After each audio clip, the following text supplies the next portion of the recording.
fantastic. I am looking forward to talking some sports, so let's get it. All right. Yes, let's get into it. So, actually, we'll start there with March Madness. And so, Kerm, didn't know Ian was a Brewers fan. You got to rep it. Um, I mean, they'll be an interesting team to watch this year. But looking at March Madness, I feel like this tournament hasn't been as crazy as it has been in past years, but we did see a number one get knocked off, Florida, losing in interesting fashion. They're up late. They decide to press. They get lost in the press, and leave the dude from I can't remember his last name, but the dude from Iowa opening in the corner for the three. Obviously, he was a guy who was involved in a little altercation earlier in the game, so a lot of people were like, "Oh, he shouldn't have been out there anyway." Neither here nor there. But what did you think about that decision from Florida to press, knowing that time was running out, they were up, and because I know like the analysts and stuff were saying, if you're going to do that, don't put the guy on the ball inbounding, because all it takes is for one guy to get loose, and now your defense is all screwed up. But yeah, like what do you think about the end to that game, and also your other thoughts on the March Madness first week? Your kind of observations from the first week of March Madness.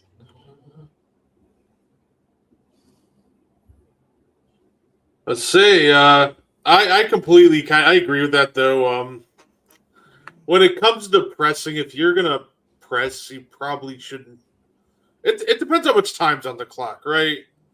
Like I don't think you need somebody glued to the inbounder. You need to make sure somebody like keeps track of the inbounder because that tends to be the most dangerous guy on an inbounds play. But that being said, I don't think you need to keep somebody glued to him. And yeah, honestly, I'm happy that Iowa knocked off Florida. Like we needed more upsets. This is kind of a slightly boring. I'm not gonna say it's a boring March Madness because there's a lot of great games, but in terms of like upsets and Cinderella runs, it's a little boring. So I'll take it. I've had a lot of fun watching the tournament so far. Say, of course, I wouldn't say that maybe my biggest disappointment is Wisconsin, but then I remember it's a Wisconsin sports team in a big game. Should have known that they were going to choke the first one away. I mean, obviously losing a High Point. That was a game that some people were looking to as an upset potential.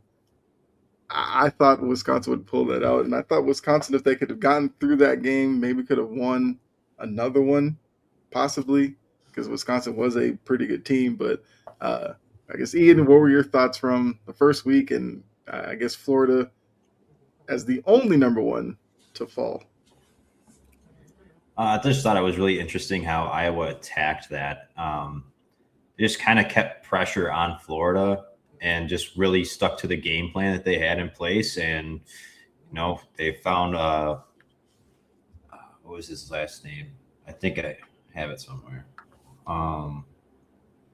Voulgaris. They found him open for that three, which is huge for them. And Florida had an opportunity to still score another basket, and I don't know what that pass was underneath the rim. If you're going to attack it and you're going to kick it somewhere, kick it out, but you've got to be mindful of the clock too. You had 1 second when you made that pass. It's you screwed doing that. To a guy surrounded by like 4 defenders, Yeah, just take the shot at that point if you're going to just attack the rim. But I found it a very interesting weekend. Had a little bit of a struggles with I had BYU going to the Sweet 16, and I had Florida going to the Elite Eight. But other than that, bracket's pretty much still intact. So it's looking pretty good. A lot of good games. Yeah. I was just looking at mine. I think a lot of my Sweet 16 is still available as well. So yeah, I think if you're in that kind of position after the first weekend, I think you're doing pretty good. I'm looking on ESPN and they have their celebrities who filled out a bracket. Could you maybe guess who's doing the best of the celebrity brackets on ESPN. Who do you think it is? You know what? I'm gonna guess a real ball knower. I'm gonna guess Barack Obama. Okay. When you set it up, I didn't know that's where you're gonna go with it. Okay. I like he's like the two guys that I've seen hooping in the celebrity wing there are obviously got Adam Sandler, loves the hoop, always looks like he always dresses like he's ready for a pickup game at LA Fitness. And then we've seen Obama ball out a couple times. So I'm like, you know what? I'm gonna guess Obama as the best bracket. Okay, so I'll give you a hint, and then I'll probably let you give another guess. It is an ESPN employee. Oh, it's an ESPN employee. Yes. Now you really got to dumb it down to try to guess. I'm gonna guess it's your guy, Big Perk. Okay. Celtics legend. Only to him. Ian, who would you think? The first guess I was gonna have was Logan Paul, probably, just like he's got like a betting app, and I don't know, just seems like it'd be like outlandish if he had the best bracket. Right. As far as ESPN goes, though,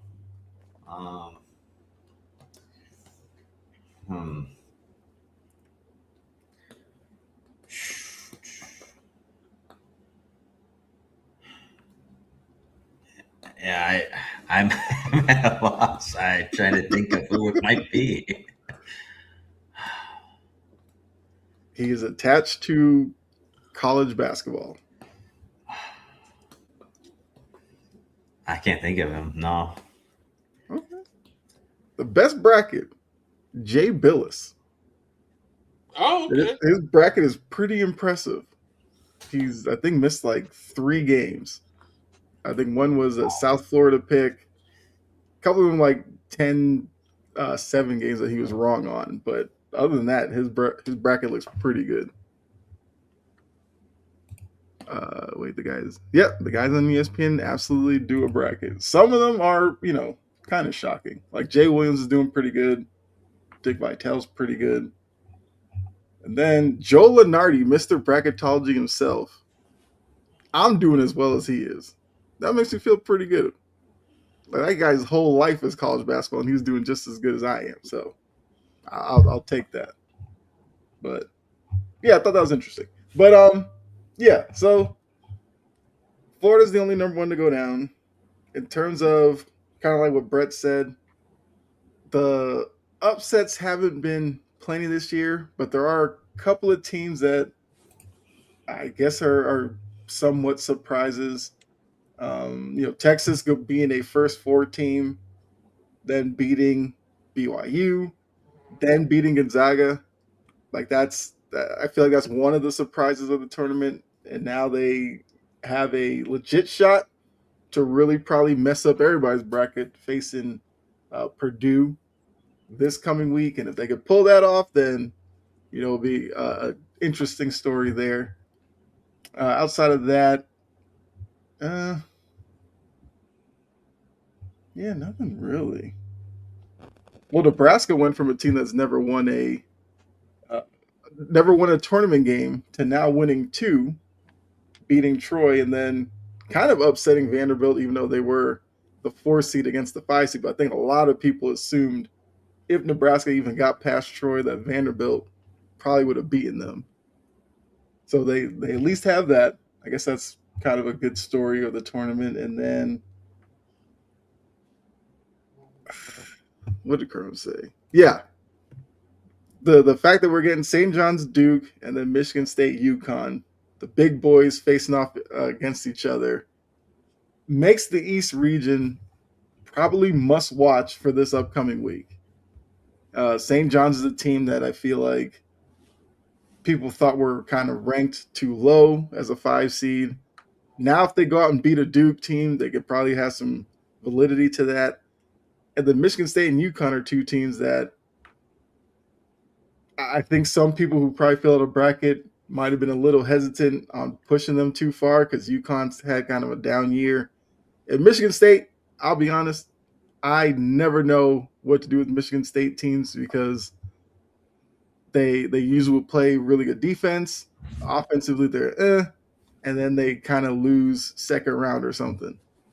And right now, they might have the best point guard in the tournament right now in Fears, who was first game had 11 assists, which was one of the best in Michigan State history.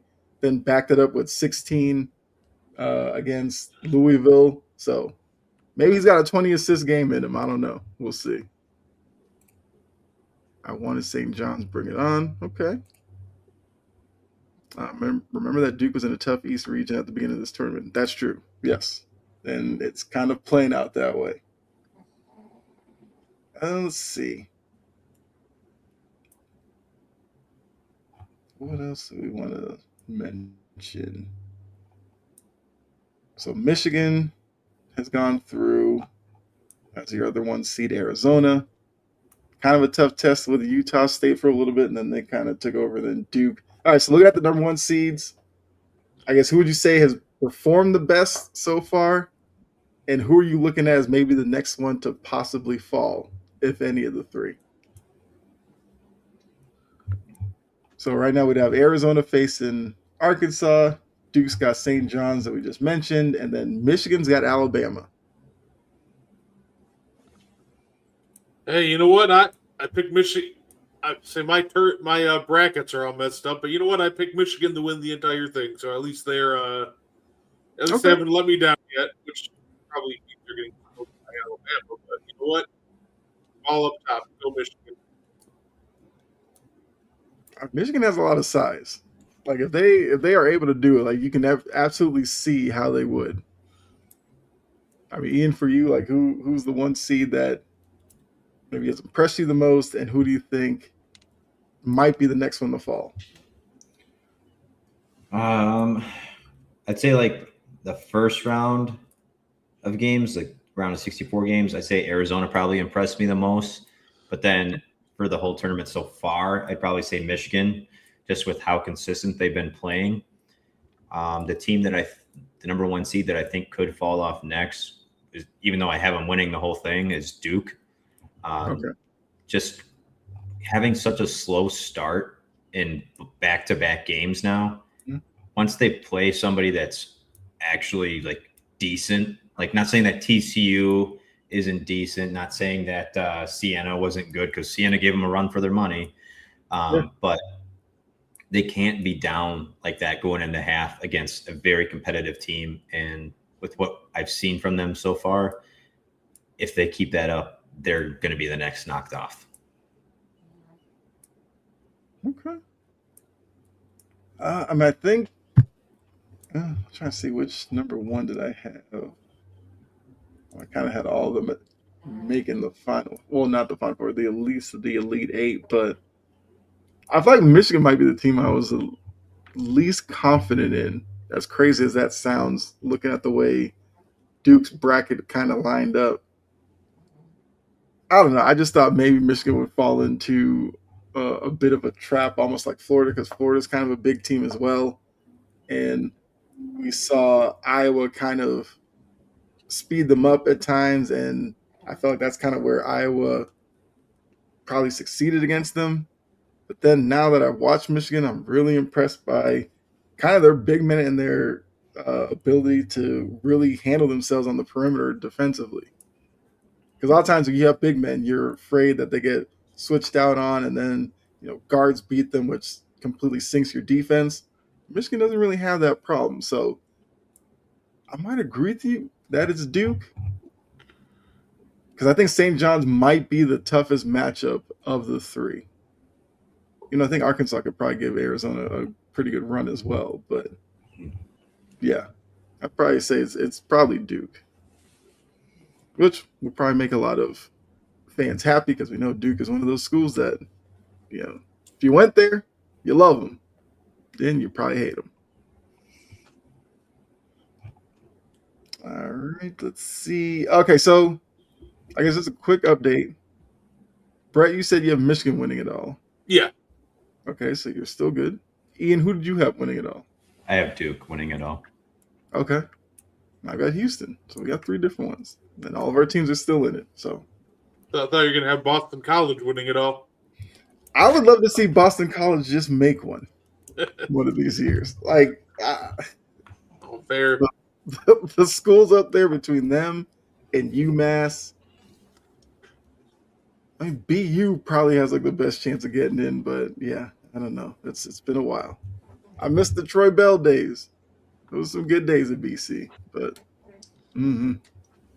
I just kind of assume none of them are going to make it. And I just, take my allegiances elsewhere.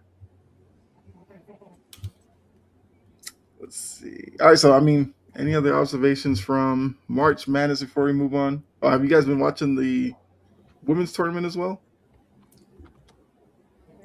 I haven't seen any of the games, but I've been keeping up with it. Yeah. Okay. Oh, okay. Bro, be right back. So I will say, I've seen a couple of those games as well.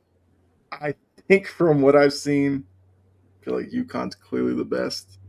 But, we know with these tournaments, all it takes is one slip up and you could definitely lose. But I just don't see who does that to UConn. They're currently up 47-8. They're just an absolute juggernaut right now. Look, it must be easy being Gino Auriemma. Like you roll out of bed, you have like one of the best recruiting classes, and it's just turnover each year. So yeah, hard to see anybody beating them. Well, there's going to be some tough teams out there. You can't count out South Carolina. Don Staley's a really good coach, but yeah, it's straight UConn for me. Yeah, they're playing poor old Syracuse.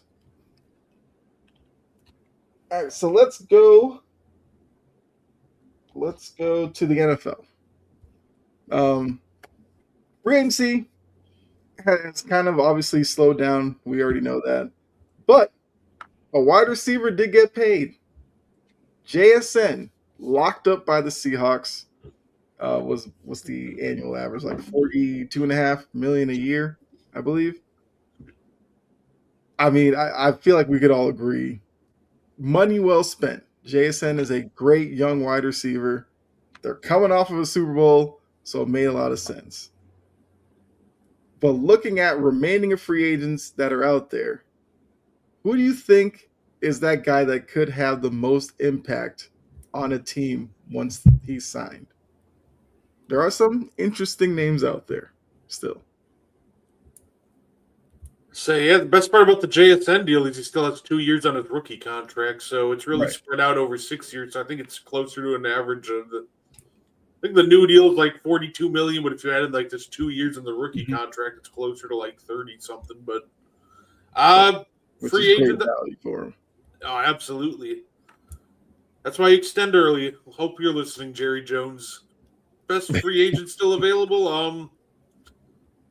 I'd say that's tough. I think maybe the most impactful one. I know Tyler Decker's out there. A lot of teams need help on that O-line.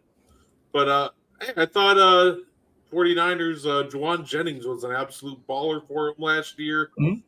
And I think if you can get him on a discount, that might end up being the steal of the offseason. He's going to be very good wherever he goes. It's kind of shocking he hasn't found a new home yet. I agree. Yeah. And, now the wide receiver market, I guess with Stephon Diggs out there is a little bit whatever. But, yeah, I kind of thought Juwan Jennings would be one of those early signings for a team. Maybe you have a young wide receiver group. You need kind of a little vet to bring in and kind of tie it all together. But, yeah, he's still out there. Very much available. I guess you, Ian, like who's your most impactful and your reactions to the JSN deal with Seattle? I think it's a perfect deal for them. Like Brett said, you still got the 2 years on the rookie contract, and extending him early is perfect opportunity for them just to keep him under contract and really secure their future. But I feel like we have a lot of really good free agents left. Like Brett mentioned, Taylor Decker's still available. He's a great bookend for a team that's struggling to find a bookend for their offensive line.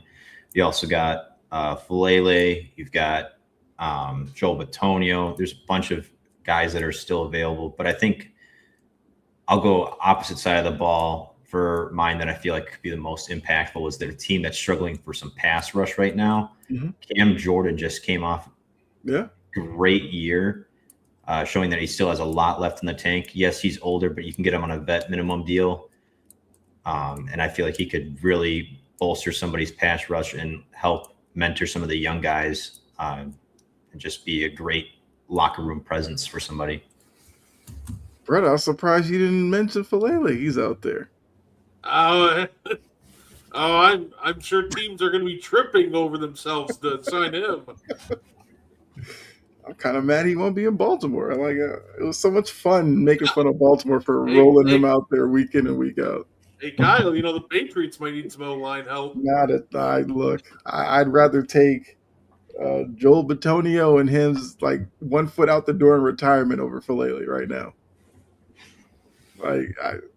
And watch them like make that signing, and I'll come on here and act like I'm excited to see him in the building. Like, no, please. You're gonna be sounding like Chris Collins with like, now here's a guy. I mean, look, we know the footwork's there. He's usually spinning around, blocking nobody on every play. So at least he's got that down. I don't know. Footwork's there. He's always on the ground. No need for footwork when you're getting laid out every other play. I mean, when he's not blocking anybody, he's got like little pirouettes and everything. That's better than Evan Neal just trying to go at somebody's legs, start of the play, and he's on the ground, and you got a free rusher to the quarterback. The funniest part about that too is like Evan Neal like tips it off every time, so it's coming. His head never even comes up. It just like he looks straight down, like whoop, there he goes. Oh man! So look, I'm assuming Falele is gonna probably be out there for a little bit. I don't know. Oh yeah. I feel like he's going to end up with the team, but he's going to be on one of those like training camp deals with a chance to make the roster.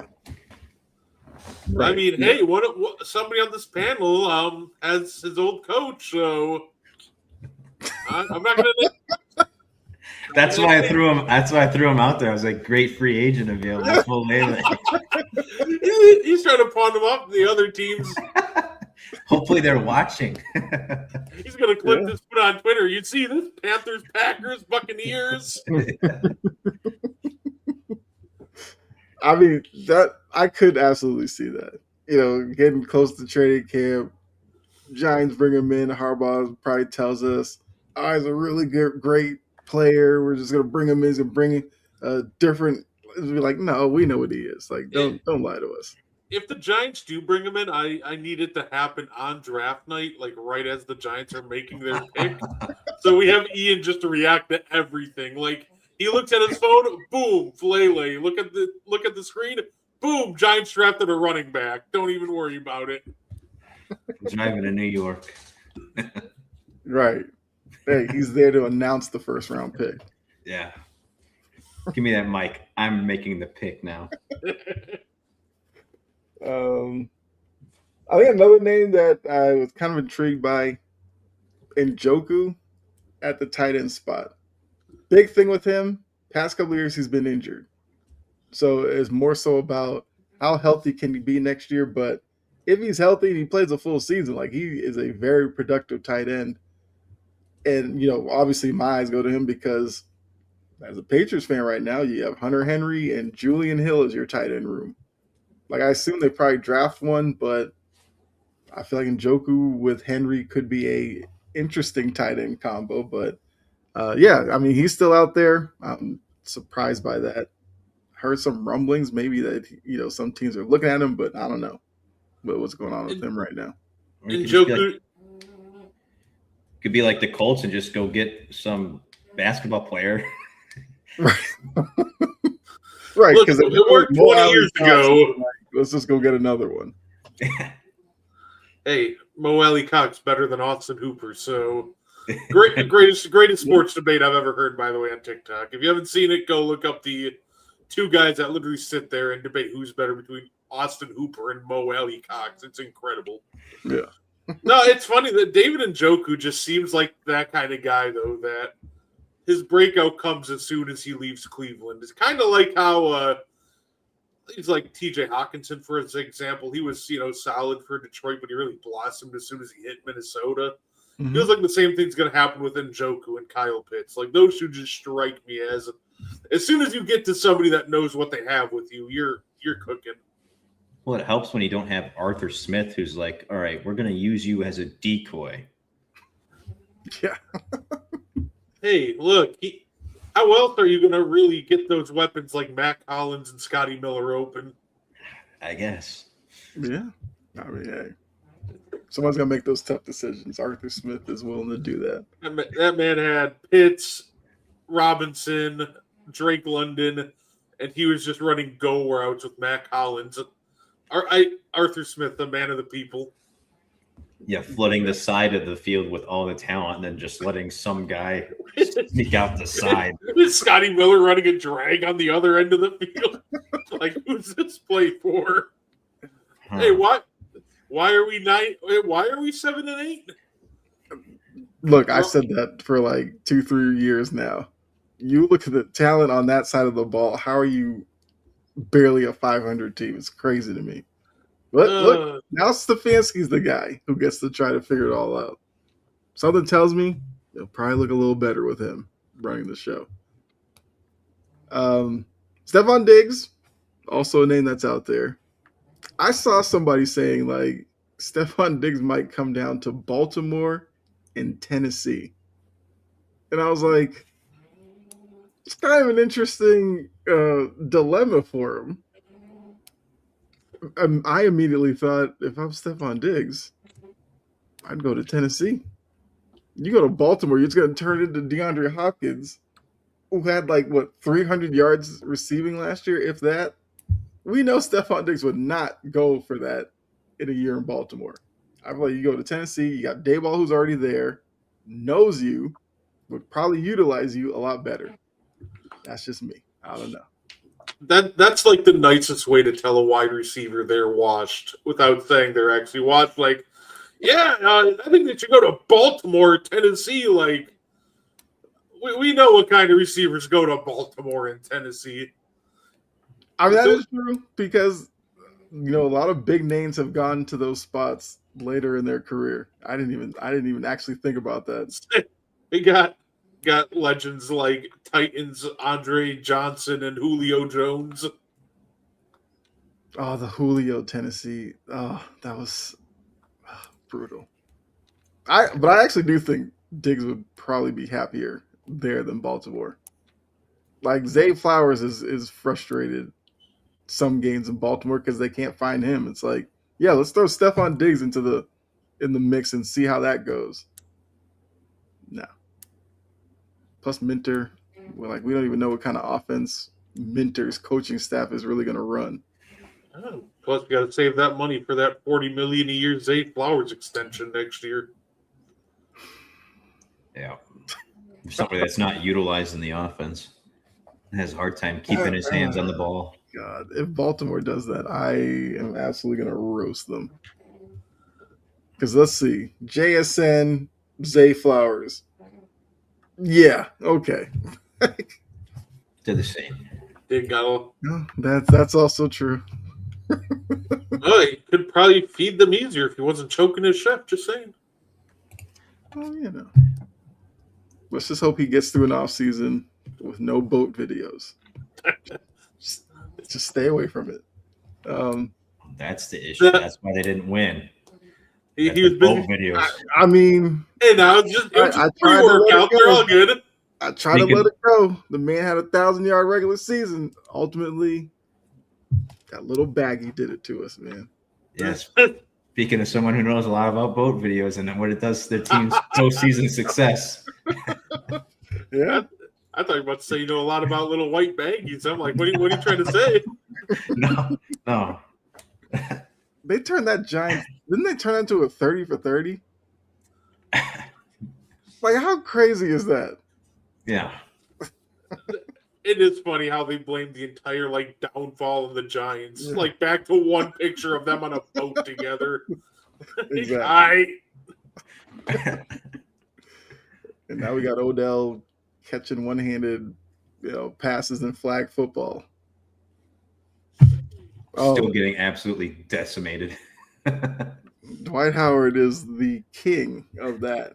I mean, that baggie that lady pulled out would make Scarface just shudder at that one. Like, that thing was huge. I was just like, lady, if you're gonna, I get it, you're trying to say something, but the minute she pulled that bag out, I was like, he has a serious problem if that's what he's using. Like, that's crazy. Well, a bag that big, I was expecting him to be on like some FBI list because he's got to be doing some serious dealings with that. But hey, that's Dwight Howard, future Hall of Famer now. I Hey. guess. Hey, Just we put that know in his that. bust. When they make his bust, put that baggie right next to it. Put it in the hall. Yeah. After party's gonna go so hard. Exactly. So between him, they'll get Shannon Sharp there. Not one dull moment.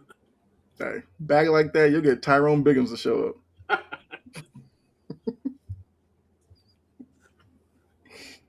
Oh man, Dwight Howard. Never a dull moment with that guy. But yeah, so I mean, free agency, like I said, it's pretty slow right now, but hopefully some of those names do come off the board.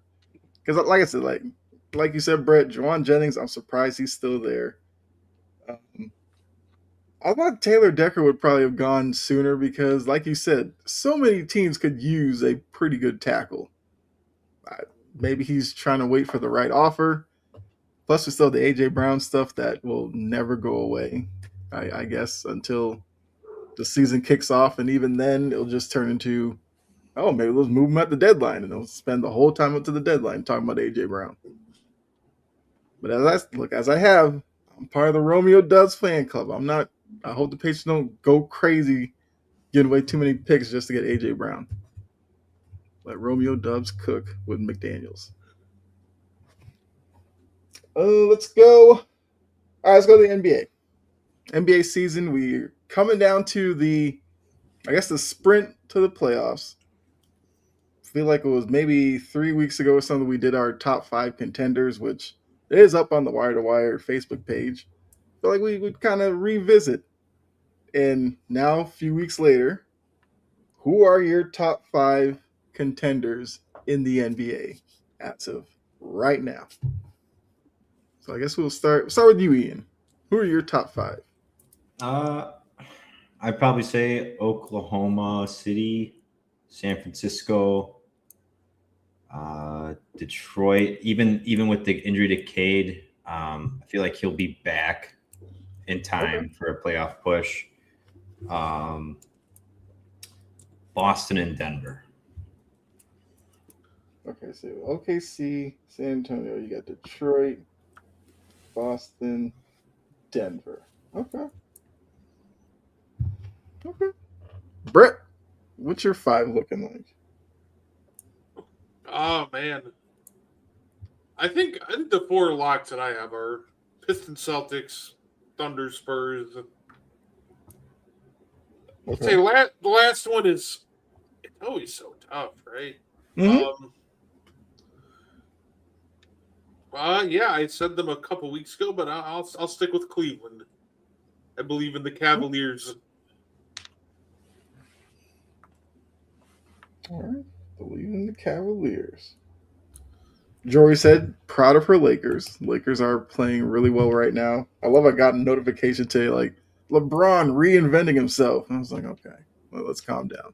Doesn't hurt that Luka can go out there and drop 60 with no problem, but, LeBron's reinvented himself by taking a back seat. Like, he has to. Like, what else is he going to do? I will say LeBron is probably the happiest guy alive right now, though. Yeah.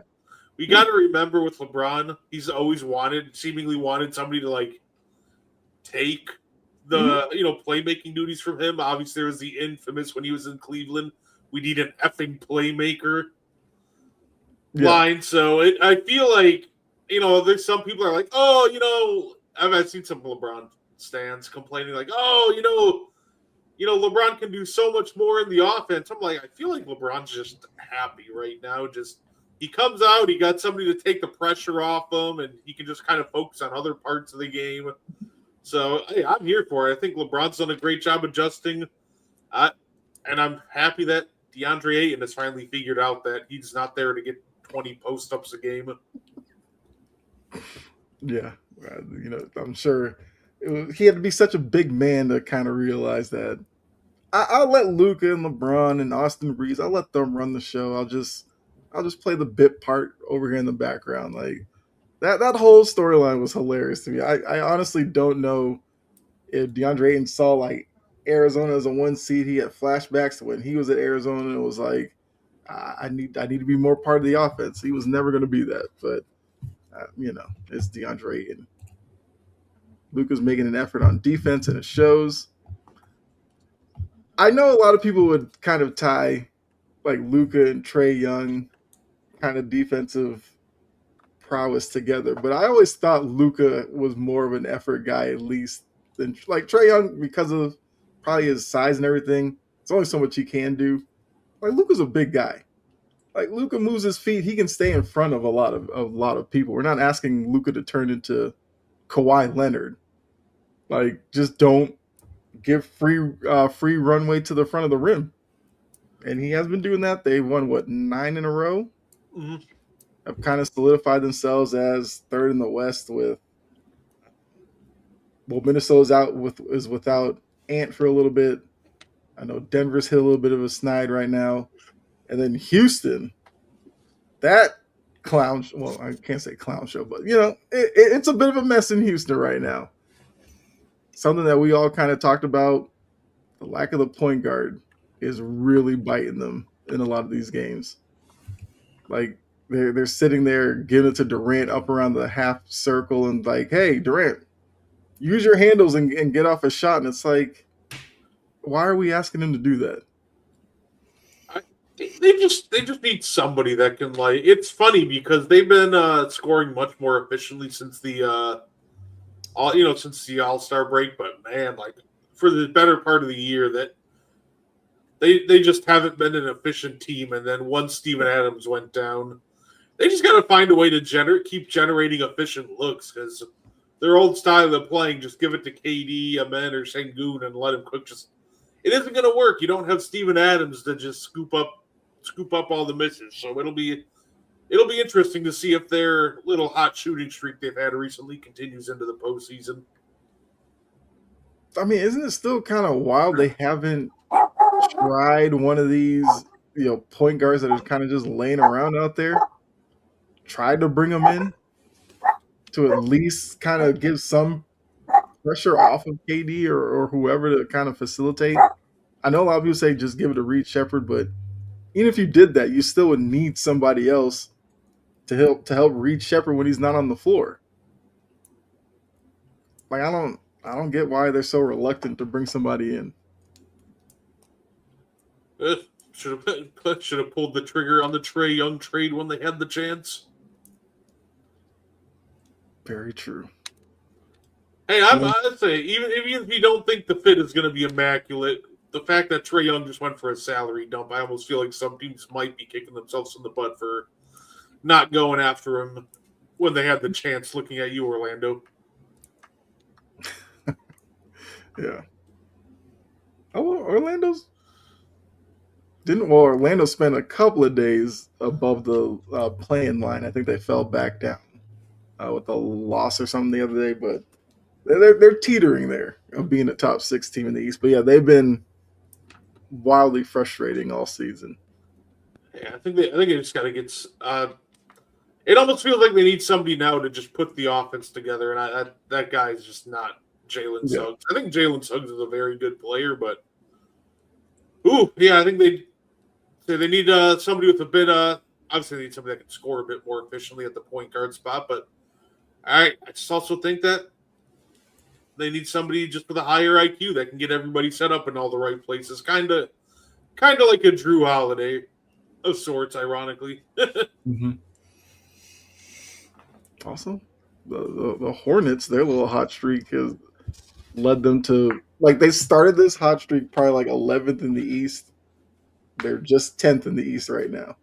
All they've done is solidify themselves as a playing team, and I mean that's probably a good kind of stepping stone for them. But yeah, it is what it is. So quickly, my top five. I had the Thunder, Spurs. I got the Celtics at 3. I had the Nuggets at 4. Pistons at 5 with Cade out. And Jory, I will say, I did give some thought to the Lakers because they have won 9 in a row. And because so many other teams are kind of that I had the Lakers as an honorable mention with the Cavs and the Knicks. The Knicks, I just can't buy into them, especially now with like Mikal Bridges on this like woeful shooting slump that he's kind of on. Like I just don't buy into them. Cavs, I feel a little bit stronger about, but something about them is a little off too. And I keep saying it. Evan Mobley is probably going to be the deciding factor of how deep Cleveland can go into the playoffs. At least for me. Ian, you gave your 5. I guess who would be your honorable mention? I guess my honorable mentions, I'd probably say the Lakers as well. Yeah, that'd probably be my honorable mention would be the Lakers, just because of the streak that they're on right now. So, Yeah. Brett, who's yours? You know what? I'm gonna ride the wave. I tried to ride it last year, but they let me down. I'm gonna do it this time. If they keep up this hot streak, give me the Charlotte Hornets. Okay. Hey, look, to me, they are scary because not only the thing is, nobody expects them to really do anything in the playoffs. They have no expectations and they have nothing to lose.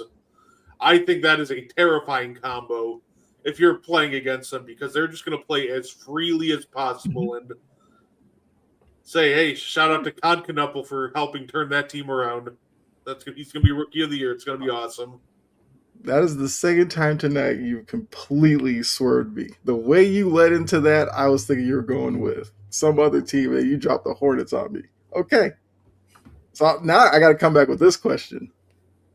So assuming the Hornets get out of the play-in, who's I guess the 1 or 2 seed that they should hope to run into that they could possibly knock off? Pistons. Okay. I think the real thing you want the Pistons. If you want to beat the Pistons and you want to get them early. You want to get them while Cade's trying to find his rhythm again. That's why I say that. I think if the Pistons get out of the first round, obviously, they have a real chance to make it out of the East. They're very good. But I do think there's a real risk with Detroit, even though I do think they are real contenders, that in the first round, if Cade comes back and he comes back slow, that's going to cause a huge problem. So I think if you're the Hornets and you're not have the choice, but you get matched up with either the let's say 1-2 seed right now, Pistons or Celtics, I'd probably want the Pistons because I don't know if Cade's going to be ready to go for that first round or 100%. Okay, I respect it. Okay. Say probably. I think it's a good answer. I guess getting Detroit early would make some sense. I think our questions about Detroit would probably be offensively and how efficient they can be. Charlotte's a team that when they have it rolling, like they can put points up pretty quickly. And I think if you get into a situation like that a team like Detroit might be a team that you could put a lot of pressure on if you're able to get them kind of uncomfortable and make them think that they have to kind of keep up with you. Pistons Hornets brawl rematch. Oh yeah, that's also too some bad blood there. That was your motivation, wasn't it, Brett? You just want to see more brawling. I get it. That too. That'd be a lot of fun. I'd say it's either that or obviously I think the real answer is pray that the Knicks take the second seed Mhm. from the Celtics. I'd rather have it'd probably be like Knicks, Pistons, and then if I'm them, I really wouldn't want to touch the Celtics. But at the same time, the Celtics might be in a kind of same-ish situation as the Pistons, where Mhm. you got to go through them, so you want to get them early while JT's still rusty. Yeah. I mean, yeah, each game he definitely looks a little bit better, but yeah, there's still definitely a lot of rust on his game there. So, okay. The best part that's the fun part about the East. It doesn't feel like any team is like untouchable. So I'm excited to see. Well, how I the absolutely playoffs agree shake with out. that. Yeah, I know a lot of people make it seem like the West is so whatever. I think the East playoffs are going to be wildly entertaining for the same reason that you said. Like, I have no idea. I think the craziest thing is like the Sixers could be a play-in team, and everybody's going to say like if Embiid's there healthy, Maxey, who's going to miss some time, he's there healthy. Like they could be one of those teams in the 7-8 spot that some people look at and say, let's say the Sixers get the Pistons in the first round. There might be some people who say the Sixers will beat the Pistons. Like that's why I think it's going to be wildly entertaining. The West will be as well. Like don't get me wrong. NBA is definitely gonna be a lot of fun. These last, what is it, like 11, 10 games before we get into the playoffs? Let's see. Okay. This is some trivia. So, tonight's trivia question. It is an NBA one. I'm looking at playoffs, specifically the 2024-2025 playoffs. I have the top 25 playoff scorers, the average per game. All you got to do is give me somebody in the top 25. For each name you get a point. Most points at the end, obviously, will win. I guess we'll use the 3-strike method. 3 strikes, you're out. So which one of you wants to kick it off and give out the first name? So top 25 playoff per game scorers, 2024-2025 playoffs. Okay.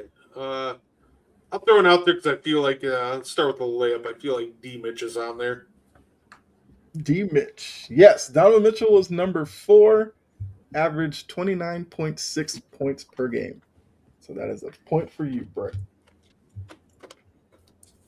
All right, Ian, who you got? I'll go Shea. Shea was number 3, averaged 29.9 points per game. All right, back to you, Brett. I'll just take Giannis off the board right away. Giannis was the number 1 scorer, 33 points per game. Yeah, he killed it in that Pacers series. Yeah. Okay, point for you. Ian, back to you.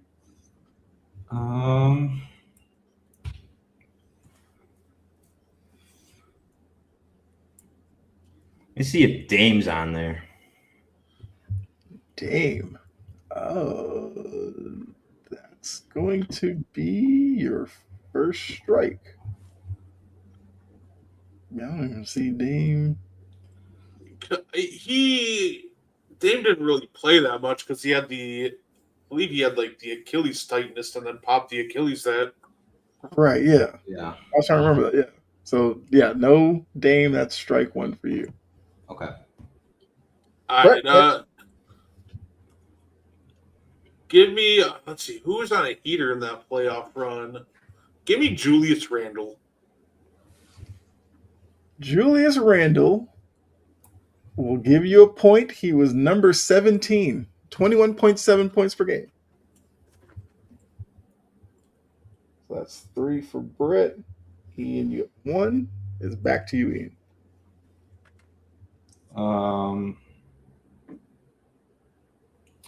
I'll do Brunson. Jalen Brunson, number 5. He averaged 29.4 points per game. Ooh, I'll go with I'll go with my guy who now has one of the greatest slander nicknames of all time. Was PB No J on there?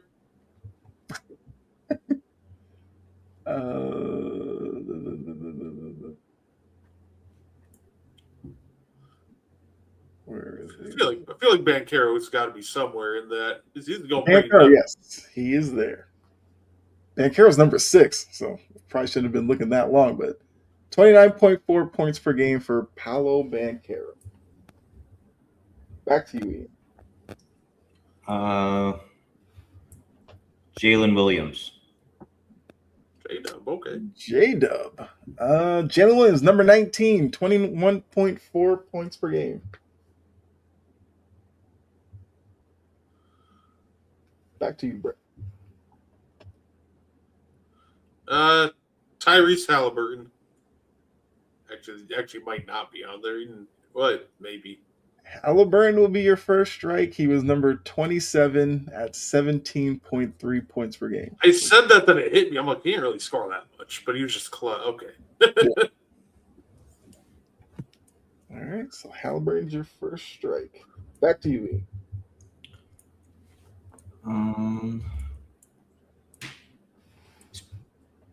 Pascal on there.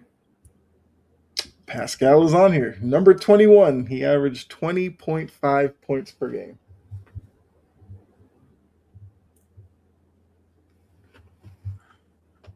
Back to you, Brett. Okay.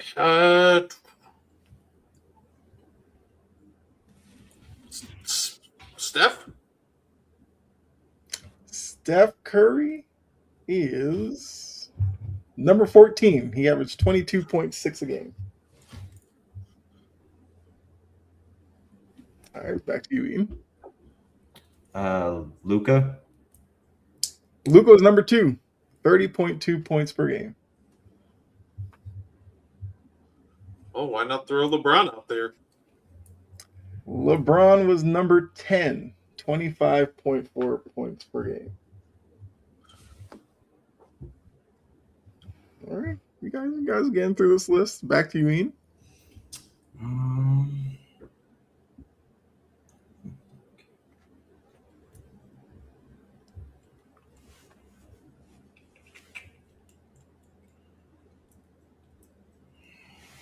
Looks like you guys have gotten the top 6. So number 7 is the highest remaining.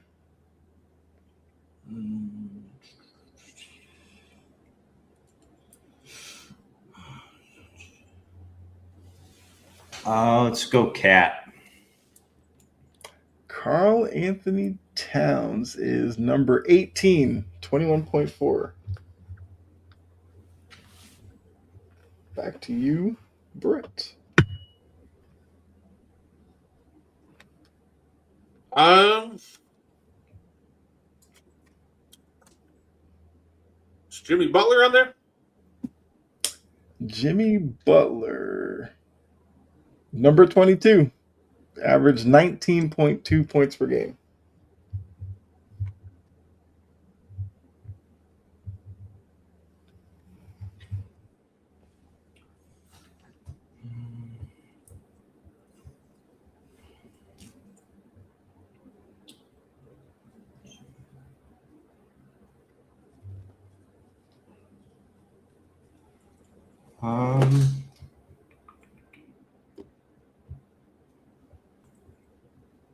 Jaylen Brown.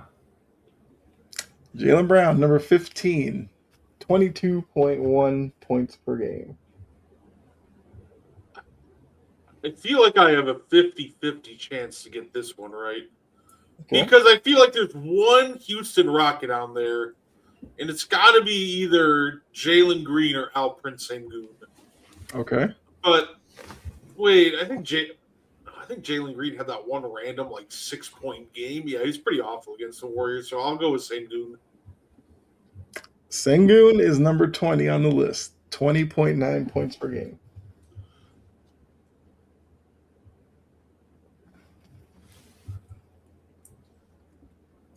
I'll go Cade. Cade, number 13, 25 points per game. All right. I'll take Jamal Murray. Jamal Murray, number 16, 21.8 per game.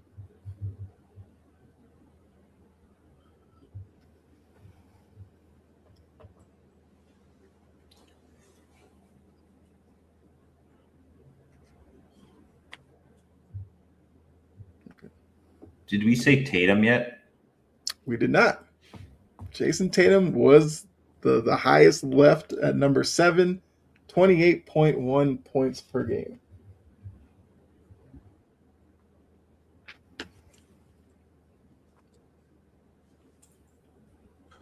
So now the highest remaining is number 8. Can't remember. Did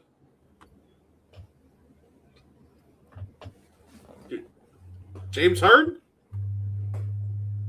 James Harden, number 24, just slides in 18.7 points per game. I feel like I got to start thinking of role players that were going nuts for short stretches. Yeah. All right, back to you, Ian.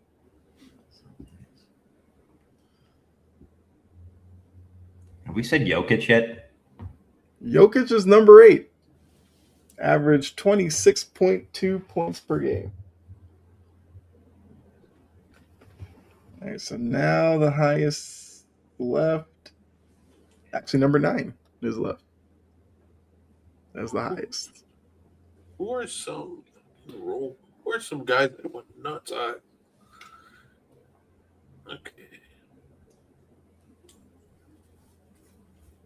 I believe all we're left with is 9, 11, 12, 23, and 25.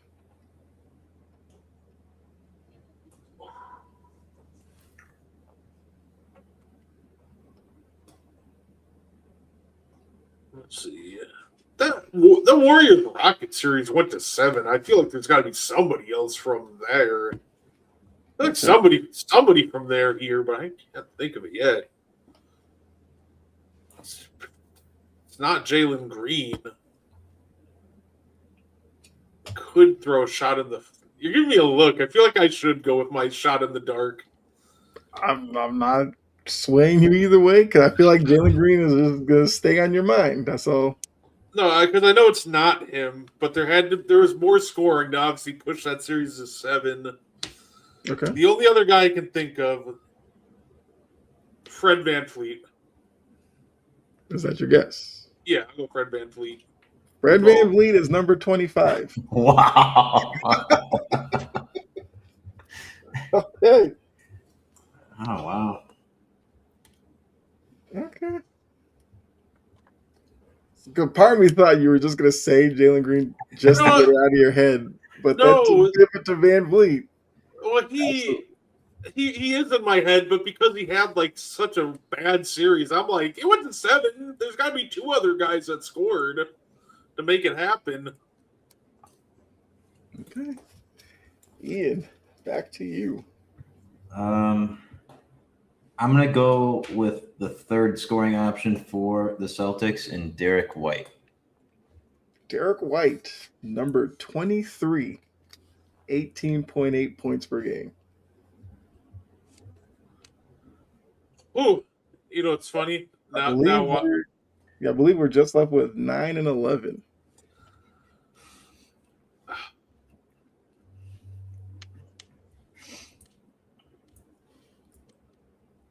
I will be honest, Ian pulling out Derek White, I thought that might have been the one that would have slipped you guys up. Unfortunately, my mind only gets stumped by big stars half the time. Like, I'm not going to get either of these last 2, and you're just going to be like, yeah, it was actually like Mikal Bridges. I'm like, I probably should have known Mikal Bridges was doing good that year. I really don't want to guess Mikal Bridges, though.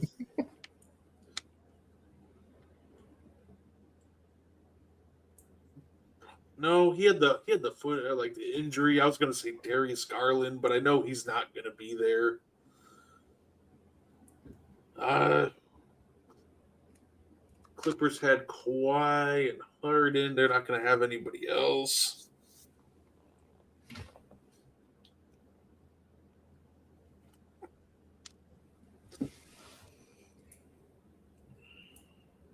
Actually, correction. We're missing 9, 11, and 12. You know what? I'll go with Mr. 83 himself, Bam Adebayo. Bam is going to be your second strike.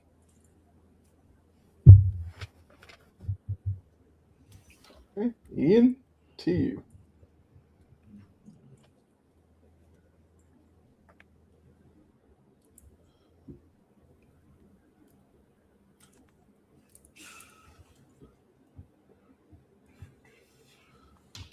Oh.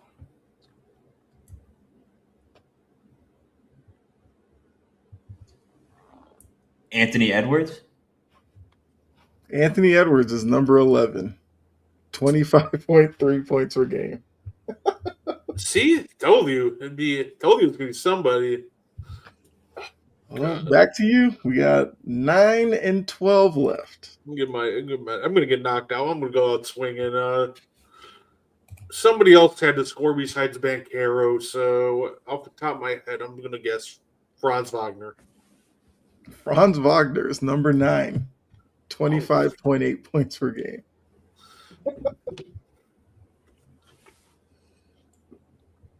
All right, so I guess if Ian pulls this last name here, he would get the win. It is the number 12 player.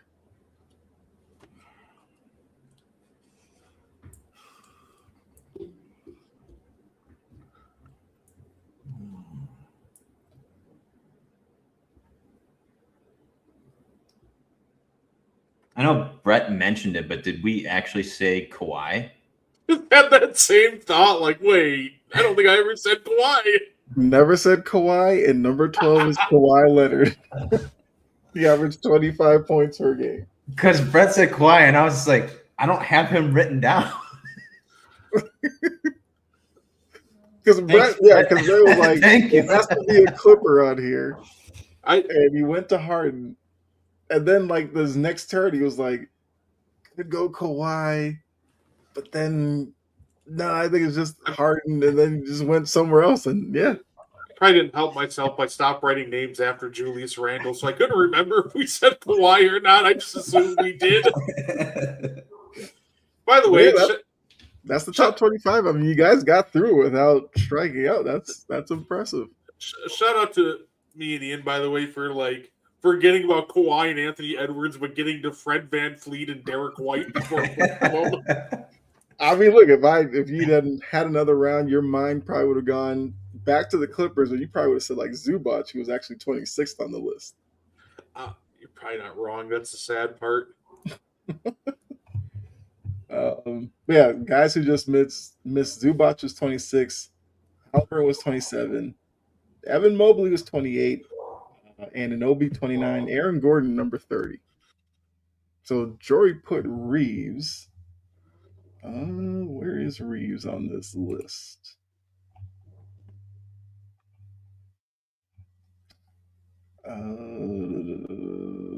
Yeah, Reeves is what?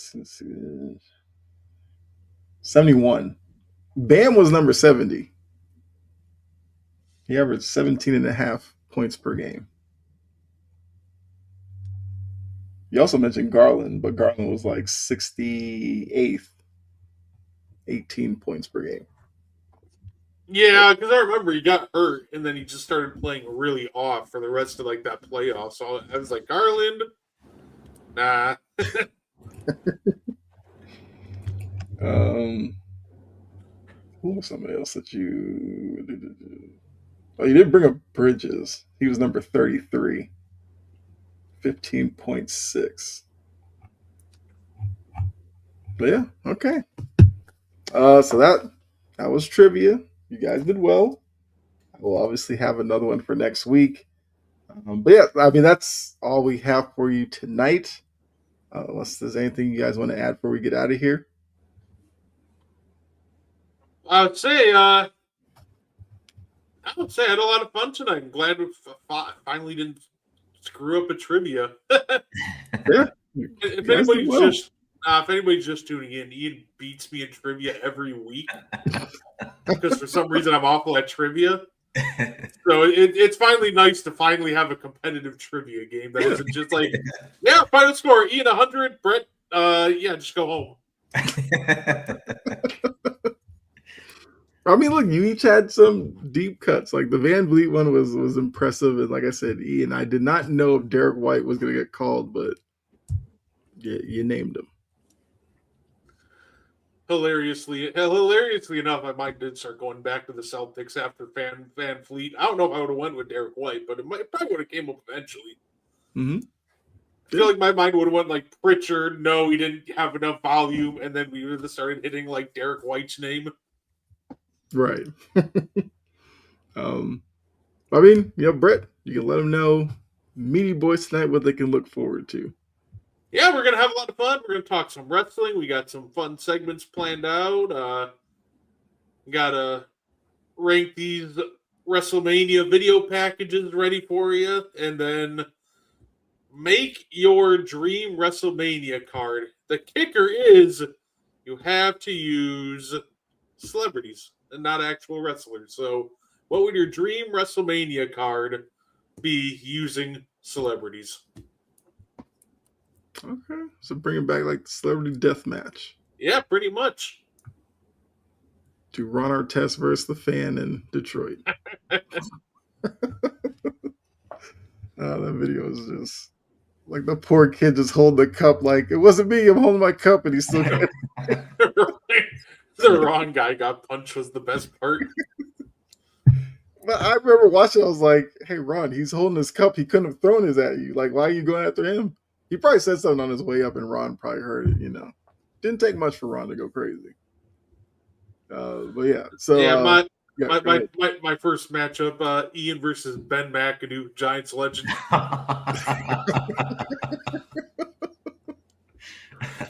Known for one thing in benching Eli Manning. Oh yeah. Oh, it's a bad time. Yeah. Hey, good times. Yeah, I mean, look, I think that definitely is an interesting angle, and people got tuned in to find out the matchups and everything like that. That should be a lot of fun. Ian, you got anything? No. All right. Always good being on with you guys. So had a lot of fun. We will be back next week. You can check me out on Friday, Passionate Precision with Jory and Key.